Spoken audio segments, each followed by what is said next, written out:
cara apa? Dengan cara mengajak manusia untuk taat kepada Allah dan mencegah manusia daripada yang namanya kemaksiatannya. Yakni yamnauna 'alal ma'asi, bagaimana supaya mencegah ahli maksiat minal maksiati, daripada yang namanya kemaksiatan. Karena kalau kita sebagai umat akhir zaman, umat Nabi ini, kita nggak dakwah, Pak, nggak mengajak orang kepada Allah Subhanahu wa taala, maka nanti semakin hari akan semakin habis orang yang taat kepada Allah. Semakin hari masjid akan semakin sepi. Semakin hari majelis taklim akan semakin ditinggalkan oleh umat Islam sendiri. Kenapa? Karena sudah tidak ada lagi yang saling ingat mengingatkan. Makanya kan pernyataan Allah, fadzakir fa inna dzikra tanfa'ul mu'minin, berilah peringatan karena peringatan ini sangat bermanfaat bagi orang-orang yang beriman. Makanya orang beriman semakin diperingatkan dia semakin taat, semakin diperingatkan dia semakin taat, ya. Sehingga kalau dalam kehidupan ini enggak kita saling ingat mengingatkan, maka semakin hari kita akan semakin lalai daripada agama Allah Subhanahu wa taala. Karena pada dasarnya dalam kehidupan kita ini, Pak, ini saling mempengaruhi satu dengan yang lain. Maka kalau kita tidak membawa pengaruh, maka kita yang akan dipengaruhi. Kalau kita tidak membawa pengaruh yang baik, maka pengaruh yang buruk akan datang kepada kita. Bahkan pengaruh itu akan datang kepada keluarga kita, datang kepada anak kita, datang kepada istri kita. Sehingga walaupun kita ahli pengajian, kita ahli taklim, ahli masjid, bisa jadi di rumah tangga kita itu akan dipengaruhi daripada suasana-suasana yang bermaksiat kepada Allah Subhanahu wa taala. Jadi amar ma'ruf nahi mungkar, tugas kita sebagai umat Rasulullah sallallahu alaihi wasallam yang memang tugasnya diberikan oleh Allah kepada kita. Ya. Jadi sebelum kita lahir sudah ditakdirkan oleh Allah bahwasanya kita ini takdirkan umat akhir zaman, umat Nabi yang kerjanya sama dengan Nabi. Apa kerja Nabi? Kerja Nabi ini dakwah, mengajak manusia kepada Allah. Makanya yang namanya dakwah, Pak, ini punya pengaruh sangat luar biasa. Pengaruhnya kepada siapa? Yang pertama, pengaruhnya kepada yang dakwah itu sendiri. Maka kita harus paham mana yang disebut dakwah, apa itu amar ma'ruf nahi mungkar, apa yang namanya taklim, apa yang namanya khutbah.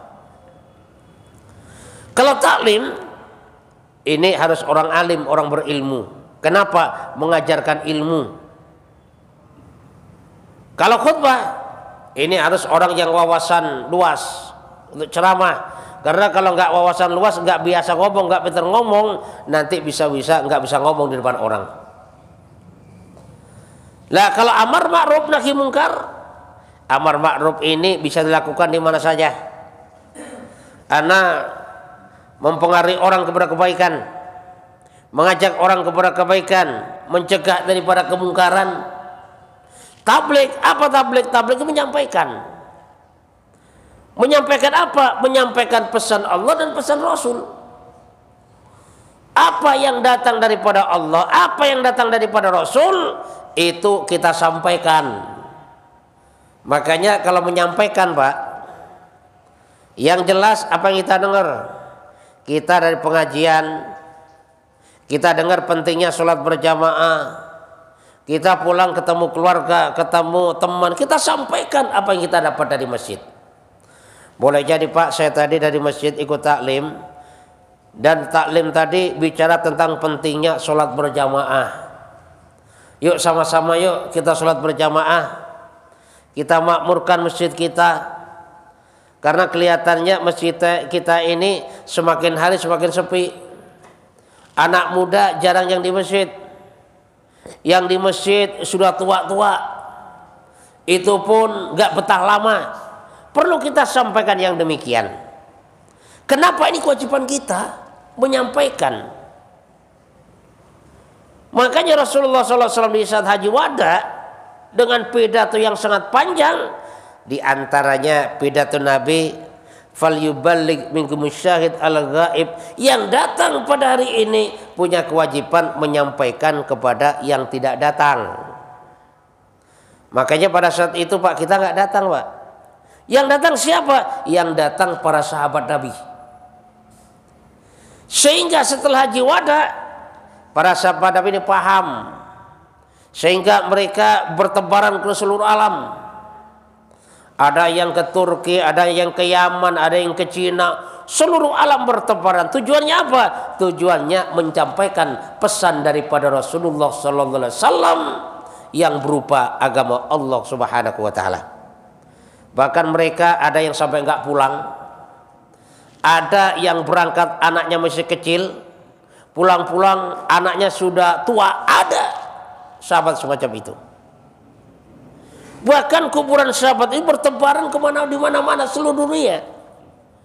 Tujuannya apa? Menyampaikan kepada yang belum datang. Siapa yang belum datang? Ya termasuk kita. Nah kita walaupun nggak datang pada haji wada, tapi ternyata pesan Rasulullah SAW sampai juga kepada kita. Lewat siapa?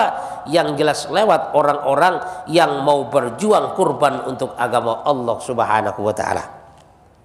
Makanya agama sampai ke Indonesia ini Pak, ini karena ada yang korban. Ada yang siap meninggalkan keluarganya. Memang kalau dalam sejarah dikatakan bahwasanya yang membawa Islam ke Indonesia ini kan pedagang dari Gujarat. Itu dalam sejarah dulu waktu saya masih SD diajarkan seperti itu. Tapi pada dasarnya Pak, yang bawa Islam ke Indonesia ini bukan pedagang, tapi dai, pejuang agama Allah. Kenapa? Karena kok seandainya mereka pedagang, maka tinggalannya pasar di mana-mana. Karena mereka itu pejuang agama Allah, dai, orang yang siap korban untuk agama Allah Subhanahu wa Ta'ala, datang ke Indonesia. Tujuannya apa? Menyampaikan agama. Bagaimana orang Indonesia kenal kepada Allah, kenal siapa yang menciptakan, kenal siapa yang memberi rezeki. Dan adapun untuk keperluan sehari-harinya mereka sambil berdagang. Artinya apa? Mereka dakwah sambil berdagang, bukan dagang sambil dakwah. Beda kan? Kalau dakwah sambil dagang, maka dagangnya hanya sambilan saja. Kenapa dia dagang? Agar supaya untuk memenuhi kebutuhan setiap hari tidak menggantungkan kepada orang lain, tidak minta-minta kepada orang lain untuk dakwanya. Makanya mereka berdagang. Jadi mereka itu dai, bukan pedagang. Nah kalau sampai mereka berdagang sambil berdakwah, yang jelas tujuan utamanya dagang. Nanti kalau ada waktu baru dakwah. Nah kalau dagangannya rame melulu, yang jelas nggak akan dakwah-dakwah. Kenapa? Karena tujuannya dagang sambil berdakwah. Tapi kalau tujuannya berdakwah sambil berdagang, maka tujuan pokok utamanya adalah berdakwah. Dan adapun dagang sebagai sampingan, kalau sudah ada untuk keperluan sehari-hari, yaitu dagangnya perek dulu dah. Kita lanjutkan dakwah, memikirkan manusia agar taat kepada Allah Subhanahu wa Ta'ala. Itulah ya. Jadi amar ma'ruf nahi mungkar, mengajak manusia kepada Allah. Dakwah mengajak. Jadi dakwah Pak, kita bukan harus di panggung, bukan. Kalau di panggung, ya kalau ada yang ngundang, kalau nggak ada yang ngundang berarti nggak dakwah-dakwah. Dakwah itu ngajak. Jadi bedanya dakwah dan taklim.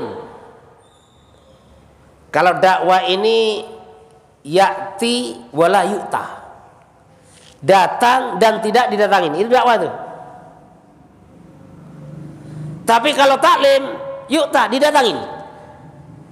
Jadi dakwah ya'ti, tapi kalau taklim yu'ta. Dakwah ini mendatangin, kalau taklim didatangin. Makanya Rasulullah SAW dalam berdakwah keliling Nabi. Dari satu rumah ke rumah yang lain, ke rumah Abu Jahal, ke rumah Abu Lahab, ke kabilah-kabilah, keliling Rasulullah SAW mengenalkan manusia kepada Allah, bahwasanya yang berhak disembah hanya Allah Subhanahu wa taala. Tapi di saat Nabi mengajarkan ilmu taklim, maka didatangin. Maka pada saat itu sahabat-sahabat datang ke rumah Al-Qam untuk apa? Belajar agama, belajar ilmu kepada Nabi. Sahabat bikin halaqah taklim di Masjid Nabawi, didatangin kalau taklim. Lah kalau dakwah ini mendatangin, ya. Kalau taklim tentukan, yuk sama-sama taklim.